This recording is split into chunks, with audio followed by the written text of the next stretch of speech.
ठीक है, एक बार मैं लोकसभा चुनाव पे फिर लौट के आता हूँ।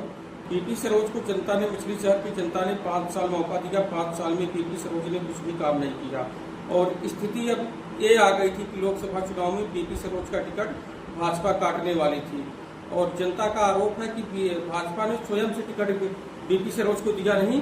पीपी सरोज ने 4 से 5 करोड़ रुपए देकर भाजपा से टिकट खरीदा है। अब जो आदमी टिकट खरीदेगा, अगर वो आदमी जीत गया तो जनता का काम करेगा क्या? इस पे आपकी क्या टिप्पणी है, क्योंकि आप समाज में बहुत एक्टिव रखते हैं? देखा, तो जहाँ तक बीपी सरोज का सवाल था तो पहले भी बीपी सरोज पैसा देकर के ही आए थे। 4 दिन बसपा में, 4-6 दिन रहे, बसपा का चुनाव का अंतर रहा, बसपा छोड़े और भाजपा में आए और बम्बई से अपना सेटिंग करके टिकट का आए थे। उस समय भी जनता में अफवाह थी कि 4 करोड़ रुपए दे करके टिकट इनको मिला है, लेकिन जनता भाई कुछ कहे या वो कुछ कहे, हम उससे नहीं संबंध रखते हैं। लेकिन बीपी सरोज प्रथम आए थे, इसलिए भाजपा के पास भी विकल्प नहीं था। भाजपा का हर आदमी टूट पड़ा और बीपी सरोज को जिता दिया। इतना सुनिश्चित है कि बीपी सरोज जी कहते हैं कि हमने बहुत काम किया, कुछ भी काम नहीं, लेकिन जनता कहती है कि आपने कोई काम नहीं किया। आप जनता कहती है आपने कोई काम नहीं किया। अभी समझ ले कि जनता यहाँ बड़ी जागरूक है और जनता जन आंदोलन करती है। जन आंदोलन के माध्यम से जनता ने बहुत काम करा।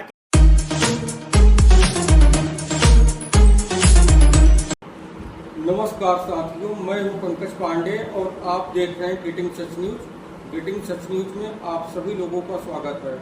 अभी हम लोग जौनपुर जिले में उपस्थित हैं, घाटमपुर गांव में, और यहाँ एक समाज सेवी रहते हैं। उनके मकान पे आज हम लोग आए हैं, जिनका नाम है जस सिंह अन्ना। और जस सिंह अन्ना जौनपुर जिले में किसी परिचय के मुहताज नहीं है। अगर हम इनका नाम नहीं बताएंगे फिर भी लोग इनको देखेंगे तो जान जाएंगे कि ये जस सिंह अन्ना जी हैं। तो आइए आज जस सिंह अन्ना जी से लोकसभा चुनाव, रेल आंदोलन, सड़क, गाय बछड़ा, इन तमाम चीज़ों पे बातचीत करते हैं और समझते हैं कि क्या मामला है। जस सिंह अन्ना जी नमस्कार। हम सर, मैं समाज सेवी जस सिंह अन्ना, मैं जौनपुर जिले का मनियाहू तहसील के 62 ब्लॉक के घाटमपुर गांव से निवासी हूँ और मैं अन्ना हजारे जी का शिष्य जस सिंह अन्ना हूँ और अन्ना हजारे जी के पद चिन्हों पर चलते हुए आज मैं यह मुकाम हासिल किया हूँ। अभी मैं बाहर तो नहीं जा पाया, जैसे कि उत्तर प्रदेश के बाहर आंदोलन करने, लेकिन मैं जौनपुर में बहुत बड़ा आंदोलन किया हूँ और जो हमारे कई दिशा निर्देश बदल दिया। एक प्रश्न मेरा ये है जस सिंह अन्ना जी आपसे कि अभी लोकसभा का चुनाव चल रहा है। हाँ जी सर। और इसमें सभी प्रत्याशी अपना अपना दांव पेच राजनीतिक तरीके से आजमा रहे हैं। जी सर, जी सर। तो इसमें भाजपा से पीपी सरोज जी, बहुजन समाजवादी पार्टी से कृपाशंकर सरोज और समाजवादी पार्टी से तूफानी सरोज। जी सर, जी सर। तो ये 3 लोग हैं और 3 के तीनों सरोज हैं। तो राजनीतिक पार्टियों में क्या चल रहा है? जाति देख देख के दी जा रही है क्या? या पिछली बार जो बीजेपी का चुनाव मछली शहर क्षेत्र से हुआ था उसमें भी आपका बड़ा योगदान था। पंडित जो है बीपी सरोज से काफी भारी संख्या में नाराज थे। आपने वो क्या गुणा गणित किया कि पंडितों का वोट जो है बीपी सरोज के पास चला गया? आज इसका खुलासा आप कर ही दीजिए जनता के सामने। जी सर, जी सर। मैं स्पष्ट शब्दों में कह रहा हूँ कि मैं किसी भी पार्टी का चुनाव प्रचार प्रसार नहीं करूँगा। चाहे मुझे कोई भी आए हमारे पास और व्यक्तिगत रूप से कहे कि हमारी पार्टी का चुनाव प्रसार करिए, तो मैं पार्टी का चुनाव प्रसार किसी का भी नहीं करूँगा। मैं अन्ना हजारे जी का शिष्य हूँ और अन्ना हजारे जी के ही कदम पर चलूँगा। अब जहाँ तक अगली बार का सवाल था कि ब्राह्मण वोट को कन्वर्ट करना, तो बीपी सरोज जी उस बार नए आए हुए थे, बसपा से आए हुए थे और हम जानते हैं कि उन्होंने मीरगंज में जो बिंद शहीद हुए थे, राजेश बिंद शहीद हुए थे, उनके ही आवास पर मीटिंग हुई थी। हम लोग बैठे हुए थे, हम लोगों ने आग्रह किया कि जो भी यहाँ बैठे हुए हैं अगर सांसद के रूप में अन्य भाजपा से आते हैं तो वो जीत जाएंगे। तो बीपी सरोज ने उस समय कहा कि मैं कन्वर्ट करूँगा और मैं बसपा से भाजपा में आऊँगा। बसपा की ही मीटिंग थी, सुशीला सरोज के पति भी थे, सुशीला सरोज और अन्य सभी बसपाई वहाँ थे। तो इस तरह से तो मामला बीपी सरोज का और टी राम का अटका हुआ था। लास्ट में मैंने अचानक बुरा गणित लगा दिया और ब्राह्मण जो थे हमारे मीरगंज सेक्टर और बरसठी ब्लॉक, मछली शहर ब्लॉक के, ये ब्राह्मण ज्यादातर सपाई हो चुके थे, क्योंकि जगदीश सोनकर के बहुत खास थे ब्राह्मण, और ब्राह्मण सपा में अपना अच्छा मजबूत स्थिति भी समझते थे। तो उस वोट को कन्वर्ट करने के लिए मैंने अचानक एक ऐसा ही प्रयास कर दिया जिसमें ब्राह्मण बीपी सरोज की तरफ कन्वर्ट हो गए और 181 वोट से बीपी सरोज जीत गए और टी राम 181 वोट से हार गए। और बीपी सरोज के जीतने के बाद बीपी सरोज जी जनता की अपेक्षाओं पे खरे उतरे या नहीं, ये जनता बताएगी इस चुनाव में। लेकिन बीपी सरोज की कुछ अच्छाइयां भी रही, कुछ बुराइयां भी रही। लेकिन जहां तक क्षेत्र का चर्चा का सवाल चल रहा है, वहां पर 20% से 25% ब्राह्मण बीपी सरोज से नाराजगी जाहिर करते हैं और खुलकर के बगावत के पक्ष में भी हमारे पास बहुत से फोन आ रहे हैं। हम तो मना कर देते हैं भाई कि हम पार्टीबद्ध नहीं है, इसलिए हम चुनाव प्रचार नहीं करेंगे। लेकिन ब्राह्मण जो है वो 20 से 25% हो सकता है कि बीपी सरोज के पक्ष में न जाएं, और अगर 5% ब्राह्मण हट गए तो निश्चित ही भाजपा को बड़ा नुकसान होगा, क्योंकि मछली शहर 74 लोकसभा सीट जो है वो बड़े कांटे का है और 182 वोट का अंतर से हार जीत होता है। इतना ज्यादा यहाँ जातीय समीकरण है, तो सारा समीकरण ब्राह्मण वोटों पर है। और जहां तक कि सपा की बात है, सपा के अस्थायी और मजबूत दावेदार है तूफानी सरोज जी। तूफानी सरोज जी ने क्षेत्र में जब सांसद थे तब भी बहुत काम किए थे और अपने जात बिरादरी, अपने बैकवर्ड इलाके में वो बहुत ख्याति प्राप्त किए हैं। तूफानी सरोज का कोई विरोध नहीं करता है और तूफानी सरोज की लड़की जो है वो भी एक योग्य है, अधिवक्ता है, क्षेत्र में टहल रही है, तो निश्चित ही उसका फायदा उठाएगी। और ब्राह्मण की वोट के ऊपर निर्भर है, अगर ब्राह्मण गए सपा में तो निश्चित ही सपा जीत जाएगी। अच्छा, एक प्रश्न लोकसभा चुनाव से ही लेकर है। बीपी सरोज जातवाद का भी कार्ड खेलते हैं, एक भी जनता का, यहाँ की स्थानीय जनता का आरोप है, जितने भी ओबीसी कास्ट में है, एससी कास्ट में है, उनके यहाँ अगर घर पे कोई प्रोग्राम है, शादी विवाह या किसी भी तरीके का निमंत्रण भेजा गया तो बीपी सरोज जरूर पहुँचते हैं और ब्राह्मणों के घर पहुँचते नहीं।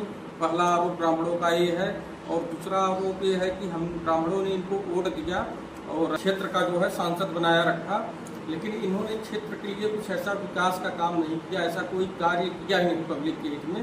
तो ब्राह्मण वोट जो है बीपी सिंह से बहुत खफा है। इसमें आपको क्या लग रहा है कि किसकी कांटे की टक्कर हो सकती है? बीजेपी या सपा की कांटे की टक्कर हो सकती है लोकसभा चुनाव में, या सपा और बीएसपी की टक्कर हो सकती है? क्या लगता है आपको? सपा और बीएसपी की टक्कर नहीं हो सकती, क्योंकि सपा की वोट जो है फिक्स है, बसपा की वोट फिक्स है। समझ गए आपने? बसपा से हैं पूर्व IAS कृपा शंकर सरोज जी, तो बसपा की वोट तो फिक्स है। और बसपा में कृपा शंकर सरोज बहुत सीधे साधे, बहुत सरल व्यक्तित्व है, बहुत अच्छे लोग हैं और चुनाव का परिणाम तो कुछ कहा नहीं जा सकता। अगर परसेंटेज गिर गया तो सबसे बढ़िया बसपा होगी। एक बात और चुनाव में देखा जा रहा है कि परसेंटेज का गिरना, तो हम अभी सुबह लिस्ट पढ़ रहे थे कि ज्यादातर परसेंटेज चुनाव का गिर गया है, यानी 55 के नीचे है। एक जगह कहीं 61 हुआ है, वो अमरोहा में 61% गया है, शेष हर जगह 55 के नीचे है। चुनाव का परसेंटेज गिरना भाजपा के लिए एक अशुभ संकेत शुरू हो गया। निश्चित ही चुनाव का इसका मतलब यह हुआ कि सवर्ण लागी चुनाव में रुचि नहीं रख रही, और ऐसा बहुत पहले भी हुआ है। माया सरकार में जब जितनी बार माया सरकार बनी थी उसमें सवर्ण ने वोट ही नहीं डालने गए थे, और सपा सरकार बनी थी तो कुछ वोट डालने गए थे।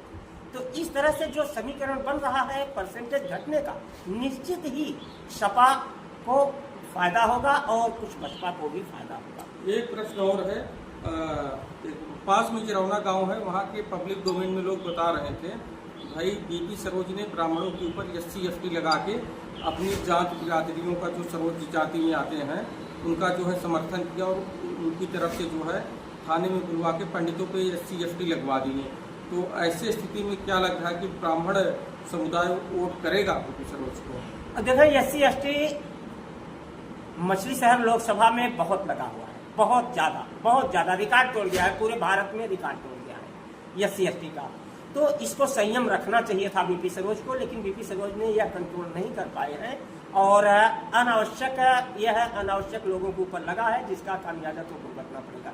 आक्रोशित लोग नहीं देंगे, आक्रोशित लोग अफवाह फैलाएंगे, आक्रोशित लोग लोगों को, दूसरे को, नात रिश्तेदार को मना करेंगे, तो निश्चित ही आपको ये सारे आरोप जो है बीपी सरोज के ऊपर है कि बीपी सरोज ने ही SC/ST लगवाया, अपनी जात बिरादरियों का फेवर किया और पक्ष रखा थाने पे। तो ऐसे में क्या लग रहा है कि बीपी सरोज जीत पाएंगे मछली शहर? देखिए बीपी सरोज का जीतना न जीतना ये जनता के ऊपर निर्भर है, लेकिन यह सुनिश्चित नहीं है कि जीत पाएंगे। बड़ी कांटे की टक्कर है, तूफानी सरोज बहुत टक्कर दे रहे हैं और आप जैसा कह रहे हैं कि ब्राह्मण समुदाय नाराज है, तो थाना मीरगंज में ज्यादातर SC/ST लगा हुआ है या थाना मीरगंज सहित पूरा लोकसभा में। तो ब्राह्मण अगर 25% हम नाराजगी, हमारा जहां तक समझ में आ रहा है 25% नाराजगी ब्राह्मण की, और अगर 15% भी ब्राह्मण नहीं देते तो निश्चित ही जान लीजिए कि भाजपा को हार का सामना करना। और जहां तक विकास की बात है तो विकास जो है वो पूर्व नियोजित था। बहुत सा लोकसभा क्षेत्र मछली शहर और जौनपुर में मेरा ही आंदोलन से काम हुआ है। बहुत आंदोलन, जैसे रेल का पूरा आंदोलन काम हुआ, पूरा रेल आंदोलन का श्रेय रेल आंदोलनकारियों को जाता है और सांसद होने की वजह से बीपी सरोज को फीता काटने का अवसर मिला। ये सांसद विधायक को अवसर मिलता है।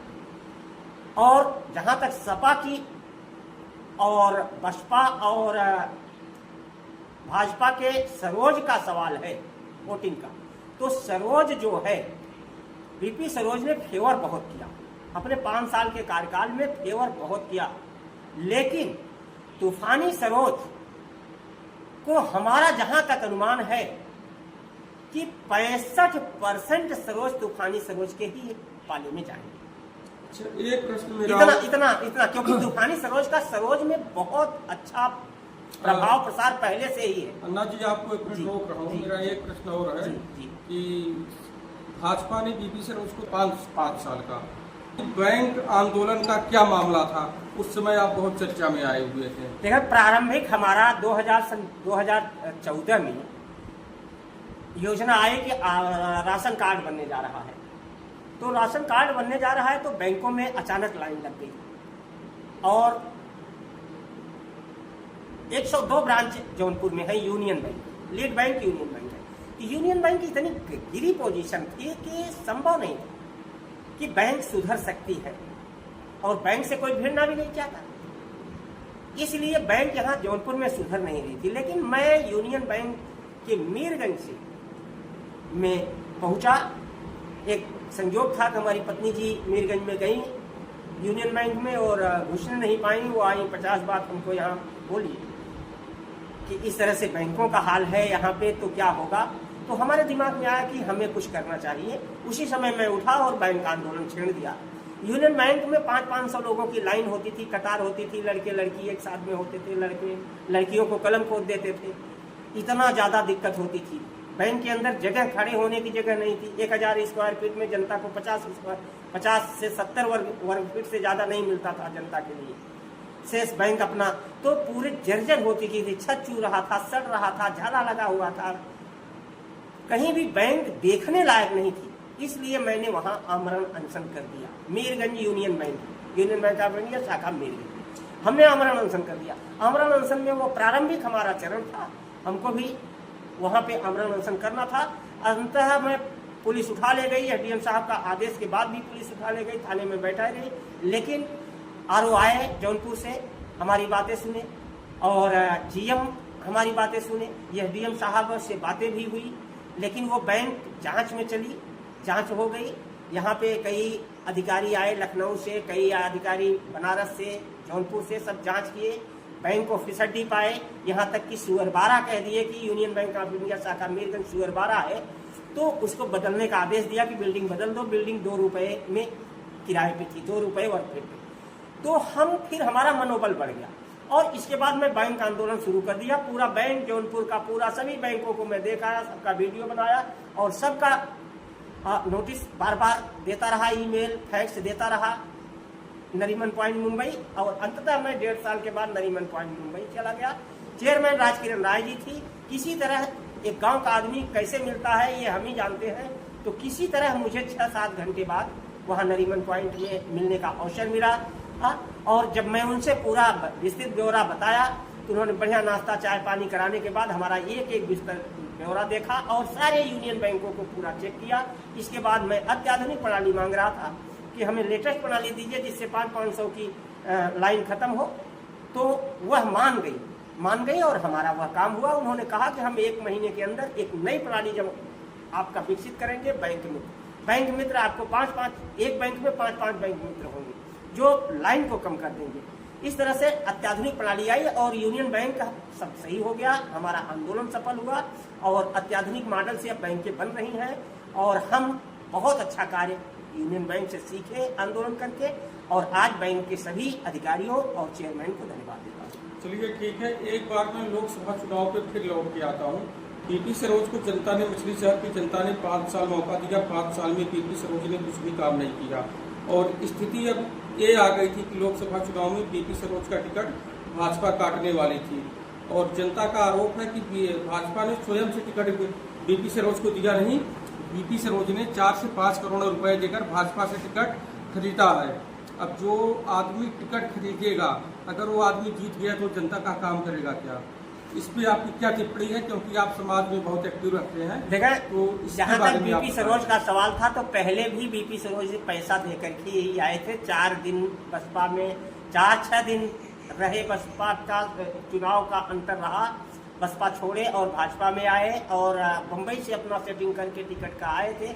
उस समय भी जनता में अफवाह थी कि 4 करोड़ रुपए दे करके टिकट इनको मिला है, लेकिन जनता भाई कुछ कहे या वो कुछ कहे, हम उससे नहीं संबंध रखते हैं। लेकिन बीपी सरोज प्रथम आए थे, इसलिए भाजपा के पास भी विकल्प नहीं था। भाजपा का हर आदमी टूट पड़ा और बीपी सरोज को जिता दिया। इतना सुनिश्चित है कि बीपी सरोज जी कहते हैं कि हमने बहुत काम किया, कुछ भी काम नहीं, लेकिन जनता कहती है कि आपने कोई काम नहीं किया।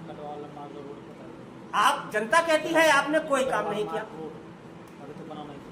अभी समझ ले कि जनता यहाँ बड़ी जागरूक है और जनता जन आंदोलन करती है। जन आंदोलन के माध्यम से जनता ने बहुत काम करा, क्योंकि सारे अधिकारी आते हैं, डीएम या डीएम, एसपी और सेंट्रल के अधिकारी, प्रदेश के अधिकारी सब संज्ञान में लेते हैं, जन आंदोलन होता है। उस आंदोलन का परिणाम जो है बीपी सरोज जी बुलाए हुए हैं और कार्यकाल तो बीपी सरोज के समय में हुआ, वोट तो सब बीपी सरोज के समय में लगा। हाँ, एक बात बीपी सरोज ने किया है कि अगर बीपी सरोज के पास कोई मुद्दा गया है तो उसको लेटर पैड से अधिकारियों के पास बीपी सरोज भेजेंगे। हम अपने लेटर पैड का प्रयोग किए हैं, इसमें कोई शक नहीं है। एक प्रश्न और, लेकिन अब जनता और बीपी सरोज के बीच में लड़ाई है कि बीपी सरोज कहते हैं हमने बहुत काम किया, उनके पीए शैडो जो भी 8-10 लगे हैं कहते हैं हमने बहुत काम किया, लेकिन जनता कहती है आपने कुछ नहीं काम किया, क्योंकि जनता यहाँ बहुत जागरूक और जन आंदोलन करके काम कराई हुई है। अब दोनों का फैसला होना है, इसीलिए जनता जो है अभी कहीं चुनाव प्रचार में कोई आपको मिलेगा नहीं कि चुनाव की बात कर। एक चीज और है, ग्रामीण क्षेत्रों में पहले तो ये होता था कि शहरी क्षेत्रों में वोटर एक्टिवेट रहते थे, खुल के अपनी बात रखते थे, और अभी क्या है, ग्रामीण क्षेत्रों में भी वोटर साइलेंट हो गए हैं। कोई किसी को बताता नहीं कि मैं किसी वोट दूंगा या किसी जिताना चाहता हूँ। तो क्या मामला है? साइलेंट होना एक बात का संकेत है कि वर्तमान सरकार से नाखुशी है। वर्तमान सरकार से जब खुशी होती है तो साइलेंट नहीं होता, उनके उछल कूद हमेशा रहते हैं। इसलिए इस बात का जाहिर है कि वर्तमान सरकार से नाखुशी दिखाते हुए यह बात वोटर समझ रहे हैं, इसलिए वो गोपनीय मार देंगे। और गोपनीय मारेंगे तो अब किस में जाएगा, कृपाशंकर सरोज में जाएगा या तूफानी सरोज में जाएगा, ये वोटर के ऊपर निर्भर है। लेकिन जनता का साइलेंट होना और यह वोट परसेंटेज को कम करेगा और निश्चित ही सरकार के प्रति नाराजगी है। और सबसे बड़ी नाराजगी तो यही है कि मछली शहर लोकसभा सुरक्षित में SC/ST का अत्यधिक लगना। अच्छा, एक प्रश्न और है। मैंने 4-6 महीने पहले अखबारों में देखा, न्यूज चैनलों में देखा, अलग अलग आप जो है रेल आंदोलन कर रहे थे, भारी पुलिस फोर्स लगी थी जज सिंह अन्ना को रोकने के लिए। वो मुगरा बादशाहपुर से आपने स्टार्ट किया, जंघई आए, जरौना स्टेशन आए, कटवार स्टेशन तक आए, क्या मामला था? एक बार मेरे दर्शकों को आप बताइए। देखिए, रेल आंदोलन सबके वश का नहीं होता है। भारत में या तो किसान यूनियन के लोग करते हैं मेरठ मुजफ्फरनगर में, या तो जौनपुर जिले में जज सिंह अन्ना करते हैं। और अन्ना हजारे के दम पर करते हैं। जज सिंह अन्ना जो आंदोलन करते हैं सन 14 से आंदोलन कर रहे हैं। और जज सिंह अन्ना जो है कि आंदोलन से मनोज सिन्हा जैसे दिग्गज नेता हार गए थे। इतना बड़ा मैंने आंदोलन किया था कि हर 15 दिन बाद एक स्टेशन पे सैकड़ों की संख्या में जनता खड़ी हो जाती थी और काम कराने के लिए काम मांगती थी। नहीं होता था तो मुर्दाबाद के नारे लगते थे। तो मनोज सिन्हा जैसे दिग्गज नेता का हारना इस बात का संकेत है कि जनता नाखुश थी और आंदोलन प्रबल था। तो भारत में हमारा जो आंदोलन चला वो पूरे भारत के लिए चला।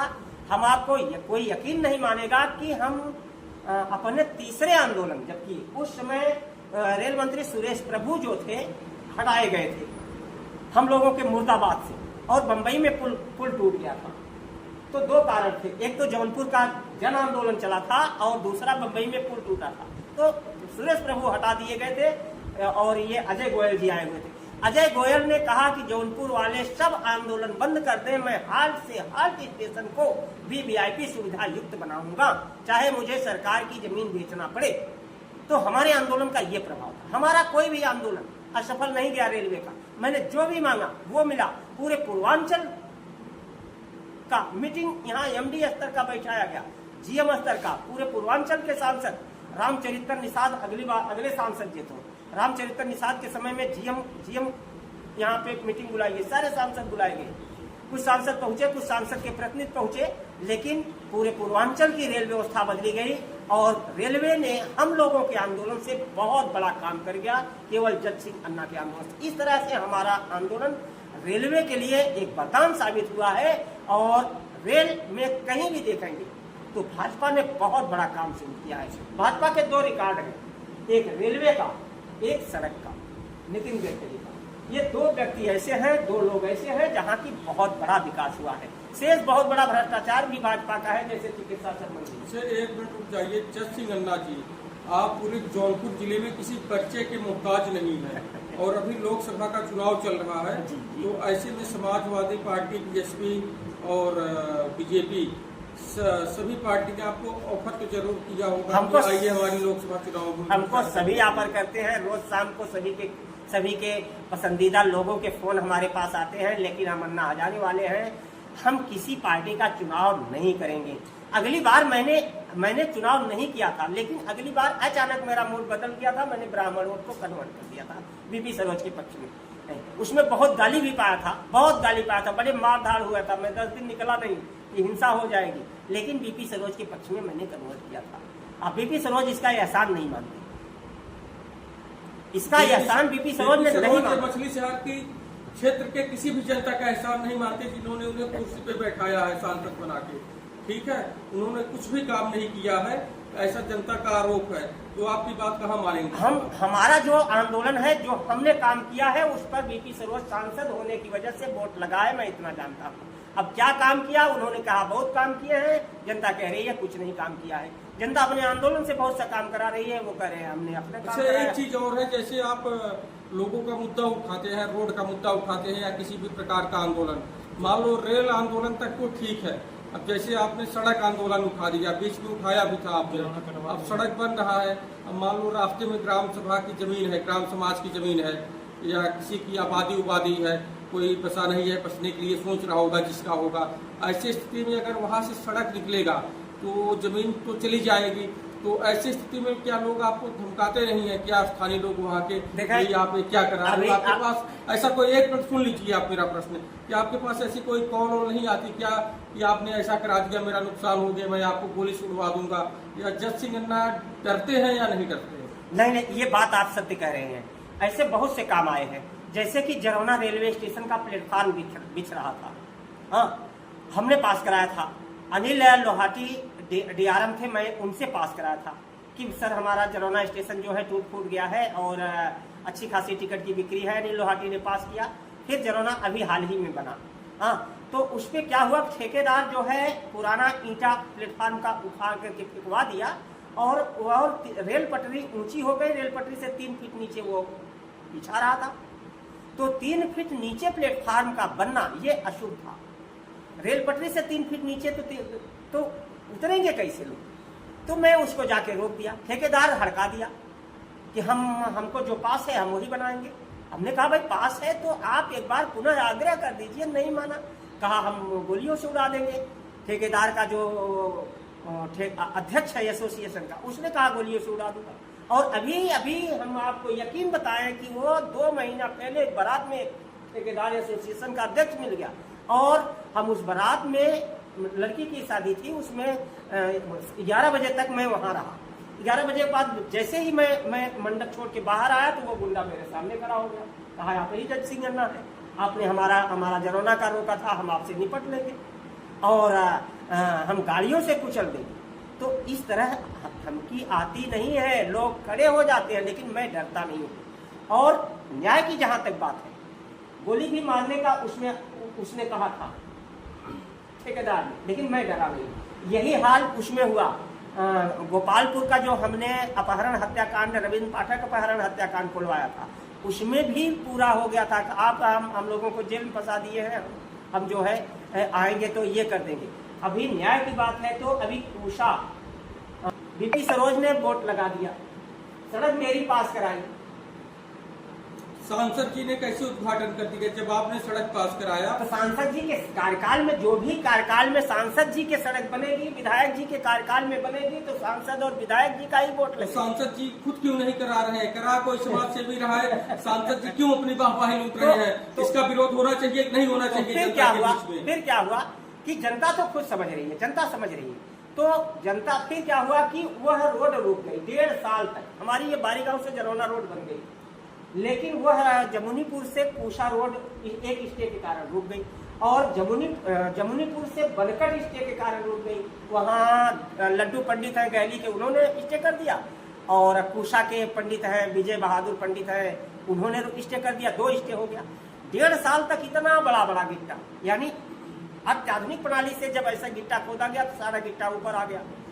तो इतने बड़े गिट्टे में सारी बसें, सारा पैदल राही भी छोड़ दिए उस सड़क को। अंततः सारे बीजेपी के नेता जो हैं कहने लगे अन्ना जी आप आओ, नहीं अन्यथा हम लोगों का जीवन चौपट हो जाएगा, ये सड़क बनेगी। फिर मैं गया तो लोगों से आग्रह किया भाई हमारी ही पास कराई सड़क है, हमको समर्थन दीजिए तो हम इसको बनवा दें। फिर वहां पे मैं जगह गया जहां स्टे वाली जगह पे मैंने देखा तो जो सड़क गई है ये पंडित के चकमे से गई, सड़क पंडित के चकमे से गई है। और जो पुरानी सेक्टर है वो पंडित के मकान के पीछे सेक्टर है। इस साइड में सेक्टर है, पंडित का फिर मकान बनता है और मकान उसके चक में है और 8 बीघा का एक ही चक है। उसके दरवाजे से लोग आ रहे हैं, जा रहे हैं, वही मेन सड़क हो गई। तो पीछे वाले सेक्टर पर जिलाधिकारी जौनपुर ने स्थगन का आदेश देते हुए 60,000 जुर्माना लगाया और मकान गिराने का आदेश दिया। तुम हमारे सेक्टर में बनाए हो, तो उसने हाईकोर्ट में स्टे कर दिया कि तुम हमारे द्वार के सामने जो सड़क बनाए हो वो हमारी चक में है। तो इस तरह से वह जायज हो गया और 1.5 साल तक इसीलिए रुका रहा। तो मैं जाके वहां आंदोलन कर बैठा। आंदोलन इतना मेरा जबरदस्त और सफल हुआ कि मैंने जिलाधिकारी को लाइन पे ले लिया कि आप ही सारा गलती वाले हैं और जब तक न्याय नहीं करते तब तक हम यहाँ से हटेंगे नहीं। तो फिर क्या हुआ, उसमें बहुत बड़ा हाईकोर्ट का जिला कलेक्टर कार्यालय से मुझे फोन आने लगा कि हाईकोर्ट का स्थगन आदेश है, इसलिए हम लोग कुछ नहीं कर सकते। मैंने कहा आप ही कर सकते हो। जिस चक पर स्टे है उसी चक को छोड़ दिया जाए और स्टे चलने दिया जाए, हाईकोर्ट में मुकदमा चलने दिया जाए। शेष 6 किलोमीटर सड़क बना, इसी पे हम अड़ गए कि हम सड़क से नहीं हटेंगे और उधर कलेक्टर कार्यालय बेबस हो गया कि वास्तव में है क्या। तो वास्तव में हाईकोर्ट ने स्थगन आदेश जो दिया वो उसी चक पे दिया था, न कि छक। अभी लोकसभा का चुनाव चल रहा है, यादव समाज और यादव समीकरण किधर जाएगा? बीजेपी को एक मिनट पूरा प्रश्न सुन लीजिए। बीजेपी को वोट करेगा या समाजवादी पार्टी को वोट करेगा तूफानी सरोज की बेटी प्रिया सरोज को? मछली शहर सुरक्षित सीट में यादव का एक वोट भी सपा के अलावा और कहीं नहीं जाना है। मछली शहर सुरक्षित सीट में 100% यादव, और यादव अपने साथ एक वोट नहीं, यादव अपने साथ 3 वोट ले जाएगा। वो अन्य बिरादरी का भी वोट लेकर के जाएगा। धोबी, धरिकार, कुर्मी, इन सब को बहका करके ले जाएंगे अपने साथ, क्योंकि वो पुराने सपाही है ना। तो यादव अकेले नहीं जाता, यादव अपने साथ 2 वोट और ले जाता है। तो सपा का जो है यहाँ पर और मजबूत अस्तर लग रहा है, और चुनावी करवट अगर हो गया तो तीनों बड़े कायदे 85 में तीनों के पास। लेकिन मछली शहर की जनता जो है कैमरे के सामने मीडिया में आके बातचीत तो नहीं करना चाहती, लेकिन ऑफ कैमरा सभी लोग बोलते हैं वे बीपी सरोज ने क्षेत्र के लिए कुछ भी काम नहीं किया है और इस बार हम वोट नहीं देंगे। बीपी सरोज पूरी तरह दांव पे है, साफ साफ शब्दों में बता रहा हूँ, पूरी तरह दांव पे लगे हुए हैं और खुल करके उनकी जीत सुनिश्चित नहीं है। लेकिन जनता के ऊपर है। ब्राह्मण अगर 100% वोट दे दिए तो बीपी सरोज जीत जाएंगे, और ब्राह्मण अगर 15% सपा की तरफ खिसक गए तो फिर बड़ा मुश्किल होगा सपा की जीत सुनिश्चित। चलिए ठीक क्यों? क्योंकि बीपी सरोज को एक तो अफवाहें पहले अफवाहें कहे चाहे सार्थक कहे, पहले ये हुआ कि 20% में बीपी सरोज है, 20% में बीपी सरोज है, इनका नामांकन कट चुका है। लेकिन बीपी सरोज और कृपा शंकर सिंह 73 और 74 लोकसभा सीट जो है मुंबई से अपना क्लियर करा लिए। मुंबई से क्लियर कराने के बाद ये आए हुए हैं। अच्छा, एक प्रश्न और है जस्टिस नन्ना जी आपसे कि बीजेपी 400 पार का नारा दे रही है, इसमें क्या लग रहा है? इनके प्रत्याशी सांसद रहते हुए कहीं काम तो किए नहीं। मछली शहर के अलावा और भी ऐसे कई क्षेत्र हैं जहां बीजेपी के प्रत्याशियों ने कुछ काम नहीं किया सांसद रहते हुए अपने कार्यकाल में। तो ऐसे में मोदी जी 400 पार का नारा कैसे दे रहे हैं? और आप समाज सेवी हैं, इसके बारे में आप सही देखेंगे, क्योंकि आप जो है ग्रामीण क्षेत्रों में जमीनी स्तर पे काम करते हैं, जमीनी स्तर के समाज सेवी और जमीनी स्तर के नेता हैं, और ये लोग top model Fortuner 55 lakh 1 crore की फॉर्च्यूनर से चलने वाले नेता हैं। तो आपको सही जानकारी होगी कि 400 पार का नारा मोदी जी किस आधार पे देते हैं? 400 पार का नारा मोदी जी राम मंदिर बना करके दिए हैं। राम मंदिर में उनको 100% सफलता मिली है, और अच्छा खासा उन्होंने मंदिर बनवाया, जनता से अच्छा खासा पैसा दान में मिला, और दान के पैसे से इकट्ठा किया गया, दान के पैसे से बैंक में जमा किया गया, जो ब्याज मिला उसी के पैसे से 3500 करोड़ जहां तक प्रचार प्रसार किया जा रहा है, 3500 करोड़ ब्याज के पैसे से, तो उसका फायदा इनको मिला। और इतना हतोत्साहित, इतना उत्साहित हो गया बीजेपी कि राम मंदिर बना करके कि अब हम बेड़ा पार कर लेंगे, और हमको 400 पार का आंकड़ा पार हो रहा। उनकी 2 सफलताएं हैं, एक रेलवे की, एक नितिन गडकरी के रोड की, 2 ही सफलताएं हैं। शेष असफलताएं बहुत सी, हजारों असफलताएं। एक चीज और है, मंदिर बना अयोध्या में, आसपास के वहाँ के अयोध्या में जो ग्रामीण क्षेत्र हैं, मान लो दुकान कर लेंगे, होटल खोल लेंगे, छोटा मोटा व्यापार कर लेंगे, लेकिन इतना बड़ा उत्तर प्रदेश है, पूरे उत्तर प्रदेश का विकास क्या एक सिर्फ राम मंदिर के ऊपर निर्भर है क्या? और क्षेत्र में विकास कार्य होने चाहिए या नहीं होने चाहिए? ऐसे में 400 पार का नारा मोदी जी कैसे दे रहे हैं? आपको क्या लग रहा है कि 400 पार होगा, एनडीए को मिलाकर 400 होगा? 400 पार नहीं होगा। पहले तो प्रारंभ में लग रहा था राम मंदिर बनने के बाद कि 400 पार होगा, लेकिन अब जनता स्थानीय मुद्दे को उठा करके अपना प्रत्याशी वजनदार खोज रही है। पहले 400 पार का वास्तव में नारा था, और लग रहा था कि ये दोनों गठबंधन नहीं होंगे तो इनकी सीटें कम हो जाएंगी। लेकिन अब गठबंधन नहीं होने से प्रत्याशी जो है बड़े हावी है। सपा के प्रत्याशी, बसपा के प्रत्याशी बड़े हावी प्रत्याशी हर जगह उतारे गए हैं, तो हावी प्रत्याशी निश्चित ही कन्वर्ट करेंगे। तो और ये फाइट में हो गए हैं, तो स्थानीय मुद्दा जो है बड़ा ही प्रचलन में आ गया है, और हर जगह 400 पार का वो नारा साफ साबित हो रहा है, क्योंकि परसेंटेज घट रहा है। परसेंटेज घटना मोदी के लिए अशुभ संकेत माना जाएगा, और 400 पार नहीं, सरकार तो मोदी का। कई जगह मछली शहर क्षेत्र में जनता ने मुझे बताया और 36 बिरादरी के लोग थे, अलग अलग बिरादरी के लोग थे। बोले कि बीपी सरोज का इस रोड से आना जाना होगा चुनाव प्रचार के लिए, कि जिस रोड से वो जा रहे हैं उस रोड की दशा क्या है, दिशा क्या है। तो ऐसे में बीपी सरोज को जनता दोबारा अपनाएगी क्या? देखें, रोडों का कार्यकाल जो है वो 1 वर्ष में नहीं होता कि आपके सांसद ही रोड लिख दिए हों तो हो जाएगा। रोड जो बनती है वो 10 वर्ष के प्रक्रिया से बनती है, 10 वर्ष लगते हैं। हर रोड का लिखा जाता है, नाप पैमाइश होता है, नाप पैमाइश के बाद वो लखनऊ में उसकी बजट बनता है। बजट अगर उस रोड के लिए आ गया तभी वो बनेगी, अचानक कुछ नहीं होता है। तो वह प्रक्रिया 10 साल से चलती है। ऐसा नहीं है कि आज आप लिख दीजिए तो आज आपकी सड़क बन गई तो कह देंगे हमने बनवा दिया, नहीं, वो 10 साल प्रक्रिया के अंतर्गत बनी है। तो नाम लिखाने के लिए कार्यकाल में बीपी सरोज या कोई भी सांसद होगा जो आज सड़क बनेगी वो सांसद और विधायक का नाम होगा, लेकिन यह निश्चित नहीं है कि सांसद और विधायक ने उस सड़क के लिए लिखा है। अगर लिखा है तो जिला परिषद को एक बार लिख करके दे दे कि जिला परिषद सन 2016 के पहले की सड़क रिपेयर कर दे। ऐसे जिला परिषद जो है इनकी कोई बात सुनता या सांसद ये सब। अब कोटा का जहां तक बात है तो कोटा एक सीमित होता है, इनका एक कोटा सीमित है। तो कोटे में कितना पैसा है कि आप हर सड़क कोटे से बनवा रहे हैं? नहीं, वो प्रक्रिया के तहत बनती है। केंद्र सरकार की अलग प्रक्रिया है, उस प्रक्रिया के तहत सड़कें बनती है, उस प्रक्रिया के तहत बिजली पानी शौचालय लगता है। चलिए ठीक है, एक बार आपको और रोकता हूँ। हमने जज सिंह अन्ना जी से रेल आंदोलन, बैंक आंदोलन और तमाम तरीके के आंदोलन जिनमें इनका सहयोग था, पूरा योगदान था जनता के लिए और जनता के समर्थन में जनता का काम कराया और लोकसभा चुनाव को लेकर चर्चा किया हमने जज सिंह अन्ना से। आगे की खबरों में बने रहने के लिए हमारे YouTube चैनल गेटिंग सच न्यूज को लाइक करें, सब्सक्राइब करें, शेयर करें। मैं गेटिंग सच न्यूज का आभार प्रकट करता हूं कि आज हमारे पास आप आए हुए हैं, इसके लिए धन्यवाद देता और आपका आभार देता। चलिए ठीक है, जय हिंद, जय भारत।